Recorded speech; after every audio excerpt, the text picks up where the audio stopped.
bir asırlık ömür. 300'den fazla eser ve yüzyıllardır ayakta kalan bir miras. O sadece bir mimar değildi, bir çağın ustasıydı. Yaptığı her eser zamana karşı bir meydan okumaydı. Bugün hala ayakta olan bu yapılar onun dehasının kanıtı. Taşlara hükmeden, kubbeleri gökyüzüne mühürleyen o büyük ismi keşfedeceğiz. Bu Mimar Sinan'ın hikayesi.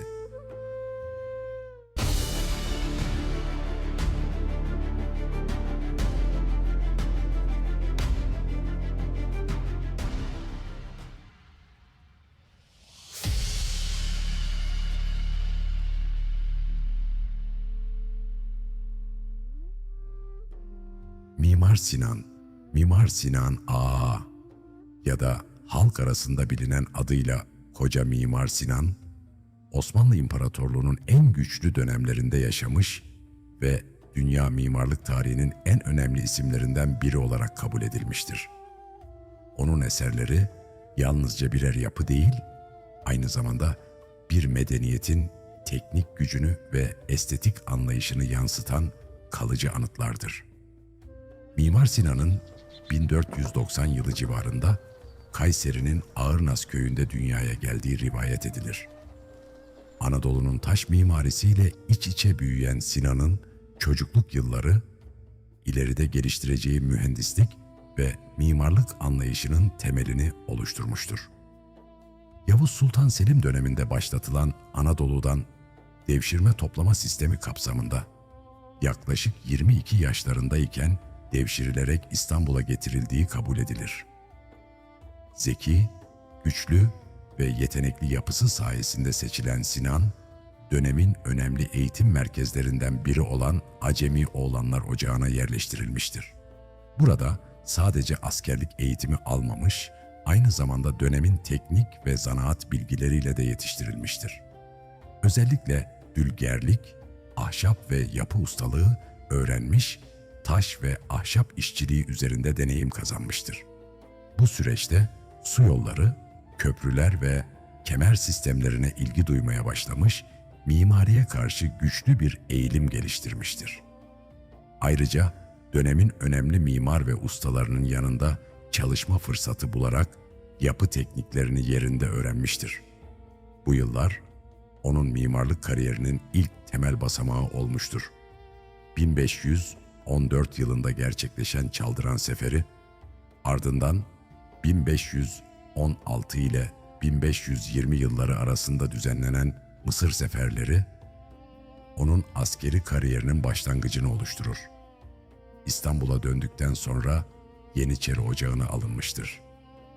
Kanuni Sultan Süleyman döneminde 1521'de Belgrad Seferi'ne ve 1522'deki Rodos Seferi'ne katılmış, bu görevlerde yalnızca asker değil, aynı zamanda mühendislik becerileriyle de ön plana çıkmıştır. Bu başarıları sonucunda subaylık rütbesine yükselmiştir.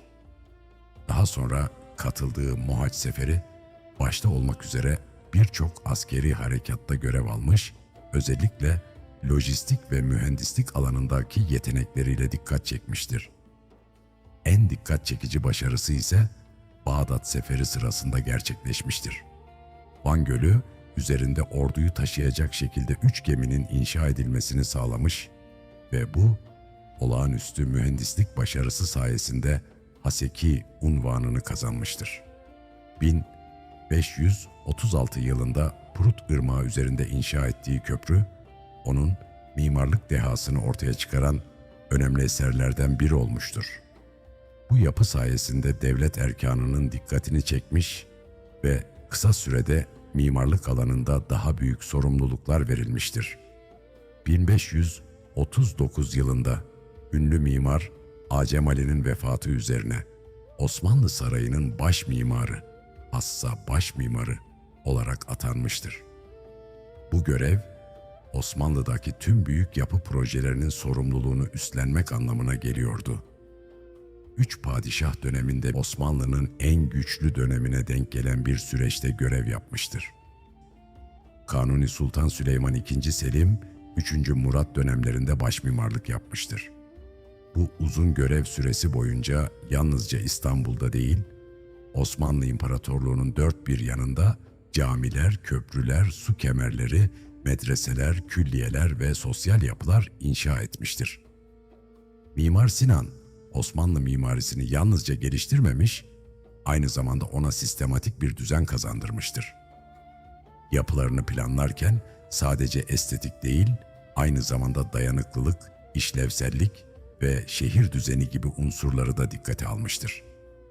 Onun mimarlık anlayışı, Osmanlı İmparatorluğu'nun gücünü ve ihtişamını simgeleyen büyük eserlerle somutlaşmıştır. Bu nedenle Mimar Sinan, yalnızca bir mimar değil, bir medeniyetin mimari hafızasını inşa eden büyük bir ustadır. Mimar Sinan, 17 Temmuz 1588 tarihinde İstanbul'da hayata gözlerini yumduğunda ardında yalnızca bir ömür değil, bir imparatorluğun mimari hafızasını bırakmıştı.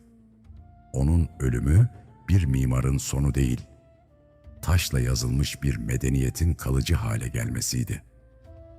Sinan'ın mezarı, İstanbul'un en önemli mimari komplekslerinden biri olan Süleymaniye Külliyesi içerisinde Haliç'e bakan duvarın hemen önünde yer alır. Bu konum, onun şehirle ve boğaz silüetiyle kurduğu mimari bağın adeta bir devamı gibidir. Mimar Sinan'ın türbesi, gösterişten uzak, beyaz taştan yapılmış son derece sade bir yapıdır. Bu sadelik, onun mimari anlayışını da yansıtır. İhtişam yerine denge, abartı yerine ölçü. Mimar Sinan'ın eserleri yalnızca İstanbul ile sınırlı değildir. Osmanlı coğrafyasının tamamına yayılmıştır. Yaklaşık olarak 84 cami, 52 mescit, 57 medrese, 22 türbe 7, okul ve Darülkurra 17 imaret, 3 Darüşşifa, 7 su kemeri, 8 köprü 20 kervansaray, 48 hamam çok sayıda, köşk, saray, ambar ve mahzen, toplamda 350'den fazla yapının planlama veya inşasında rol almıştır. Mimar Sinan'ın mimarlığı sadece yapı inşa etmek değil, bir medeniyetin mekansal hafızasını kurmak anlamına gelir. O, taşları üst üste koyan bir usta değil, şehirleri düşünen, suyu yönlendiren ve gökyüzüyle yarışan bir mimardı. Bugün onun eserlerine bakıldığında yalnızca tarih değil, aynı zamanda mühendislik, estetik ve insan aklının birleştiği bir büyük düşünce sistemi görülür.